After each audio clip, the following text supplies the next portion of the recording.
后来为着要来切断掉这个病毒的传播，全台湾的传统市场拢来实施着分流管制。不过也是有婆婆妈妈感觉讲安尼也无够哦，所以到菜市啊买菜的时阵是全副武装，安全帽啊、面罩、喙暗，搁来穿护帽，甚至搁有人炸迄个春秋膏啊！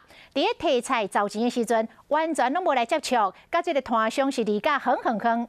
也搁有人这个菜赶等伊到厝，是先放伫咧门口来喷酒精来消毒，才赶入去厝内底。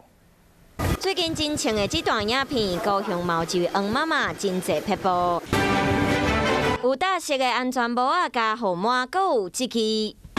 出动咧内衫的一支，这规束的打扮就是为着卖。一杯咖啡笋，一包顺桃。用花来买菜，离打真远，提菜时阵是完全无接触。先把钱拢放伫塑胶袋仔内底，付钱的时阵嘛拢是用掉的。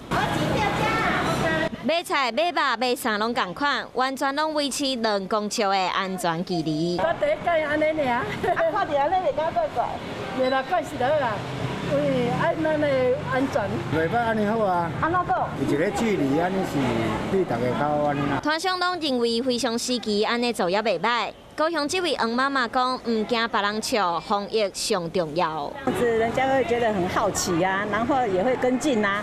然后你我一起做防护啊，未来台湾更美丽啊！还有另外一位林太太，面罩加护帽，还有炸酒精，买煞随喷酒精。不过妈妈经过看到现场，搁家提醒：这样使用，不要去摸，而且要戴手套。